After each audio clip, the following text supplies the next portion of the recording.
All right, so we're going to start our next chapter, which is taxonomy. So we're going to learn how do we classify organisms, what is the system we use, how do we name organisms, and then how do we use a dichotomous key to identify different species.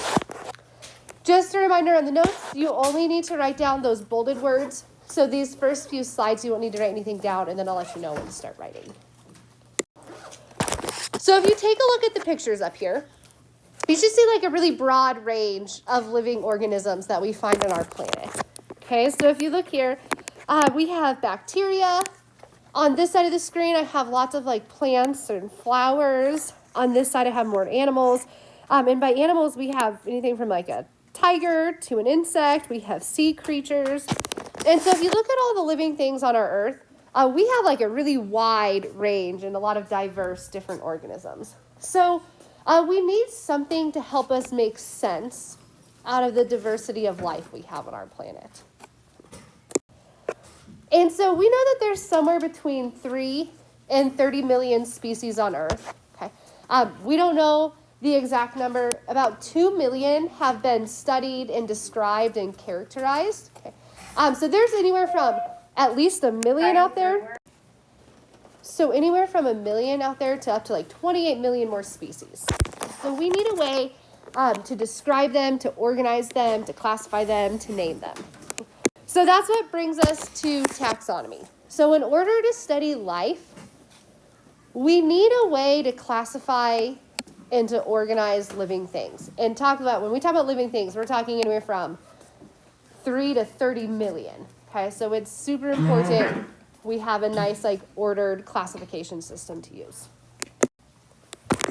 All right, so taxonomy is the branch of biology where we classify living organisms and we group them based on similarities. So if you take a look at the picture up here, I know it's a little difficult to see, but if you start, we just have a dog. And then we group together dogs and wolves who have lots of similarities. Then we have like dog, wolf, jackal. Okay. Dog, wolf, jackal, fox. So the way that we group and order our organisms is all based on similarities.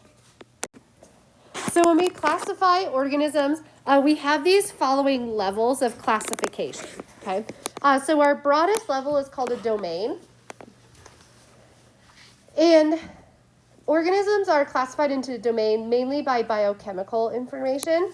And there are only 3 domains. So that means all living organisms have to fit into one of the 3 domains, which means each domain has a lot of organisms in it. Next, we have kingdoms. So kingdoms, they are just right below domain. They have related phyla or divisions. And these organisms, they're going to have similar like basic characteristics such as cell structure, level of specialization, and then the method in which they obtain nutrients. After kingdom comes phylum. So phylum just contains related classes. Okay. Next comes class. Classes contain related orders. Next is order, and these contain related families. And then families, things similar to maybe like your family, so you have similar similarities in your family. So we call it related genera, which comes from genus. So a genus is just a group of species that are closely related.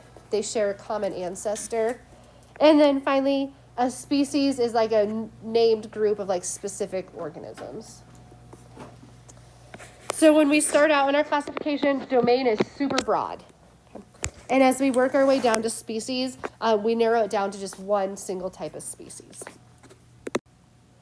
So here's just a picture to give you a little bit of a visual. So if you take a look at kingdom, there are a lot of different animals in kingdom, right? So we have like a tiger, a lion, a house cat, I think like a dolphin, a skunk, maybe like a horse, a human, and so on. Okay, so we have this wide range of animals. Then when we look at phylum, do you see how we still have a lot of animals? We lost just a few, so we're getting a little bit more specific. Next is class. Okay, so class, we're getting a little bit more specific. Then we have order. So you see now order, we just have 4 of those original animals. Then family, we have 3. They're all a type of feline. Genus, just 2 that are closely related. And then finally, by the time you get to species, it's just one type of organism. Okay, so you need to know our levels of organization. You need to know it goes domain, kingdom, phylum, class, order, family, genus, species. So one technique to help you remember this is to create a sentence using these letters. So there's 8 letters, so I want you to think of an 8-word sentence. And so the first word would start with the letter D. The second word would start with the letter K. The third word, the letter P. The fourth word, letter C. Okay. Let me give you one from last hour. Someone had a good one. So let me give you an example, then I want you to try to think of your own. I have to make sure I remember it. But someone last hour came up with, did King Philip come over for grape soda? Okay. So do you see how you come up with a sentence or a phrase using these letters? Okay. So take a minute, try to come up with your own sentence or phrase. I'm not gonna remember. Here's an example of one, another one. Dumb kids playing catch on freeways get squashed. So that one is from years past. I also did King Philip come over for grape soda? So you can use this technique to help you memorize our classification. You can use this whenever you just need to memorize something. But so the goal is you remember the silly sentence, and then you remember okay, D came first, so domain comes first. Then K means kingdom comes next. Then P is phylum, and so on. Okay. So if this kind of technique helps you, please use it. If you're more of a dry memorization person, that works too. All right. So now I just want to show you some examples of classifications for animals. You do not need to write this down, but I just want you to take a look at this. So here's the classification of a brown squirrel. The classification system, it's rooted in Latin, so please forgive me as I try to pronounce all these names. So the squirrel belongs to the domain Eukaryota, which means cells have a nucleus. So what kind of cells do squirrels have? Eukaryotic cells. Okay, so that just means you have eukaryotic cells. It belongs to the kingdom Animalia, which means it's an animal. The phylum is Chordata, which means it has a backbone. The class is Mammalia, which means it's a mammal, or they nurse young and have hair. The order is Rodentia, which is it's a rodent, so it has sharp, long front teeth. The family is Scuridae, which means it has a bushy tail. The genus is Tamiascurius, which means it climbs a tree. And then the species is Hudsonicus, which is white fur on the ventral surface. Okay. So your first category, domain, it's super broad, right? A lot of things have eukaryotic cells. As we work our way down, they get more and more specific until you end up at the species, and it is talking about only brown squirrels. Here's another example. So here's human classification. Okay, so humans belong to the domain Eukaryota, the kingdom Animalia, phylum Chordata, class is Mammalia, order is Primata, which means we have forward-facing eyes and then 5 fingers with nails.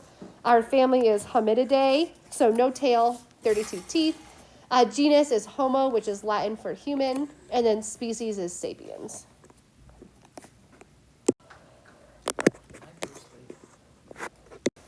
Okay, so now we're going to look at how do we actually just name a species instead of giving the whole 8 levels of organization. So when we name a species, we use a technique called binomial nomenclature. What does bi mean? What does the prefix bi mean? 2. It just means that it's a name that has 2 parts. Okay. So on this slide, make sure you just write down the bold. Okay, so scientific name, it's going to have 2 parts. So the first part is the genus name, and the second part is the species name.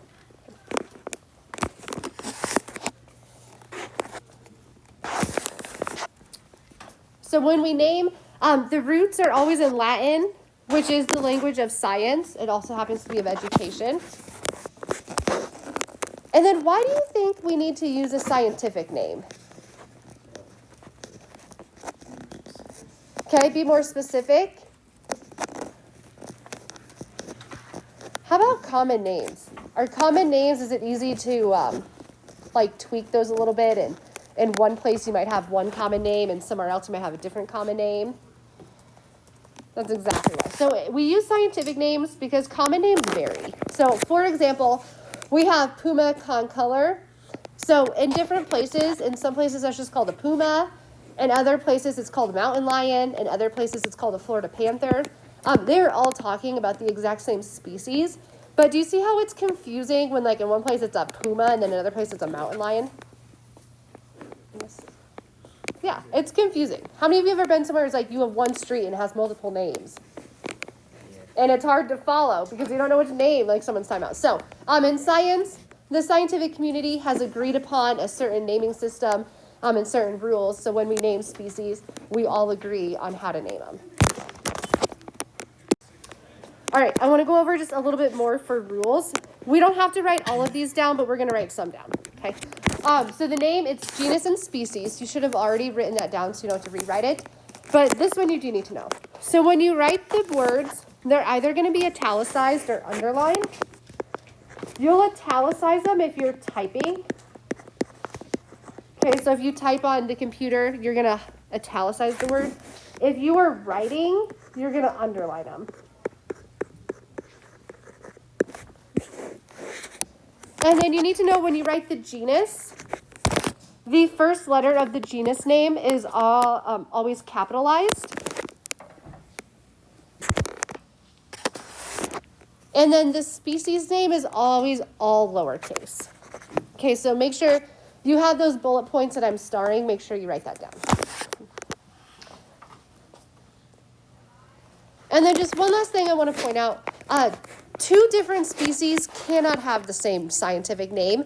They can share the same genus, okay, because they can be closely related, like tigers and lions, but their species names have to be different because they are different organisms, therefore different scientific names.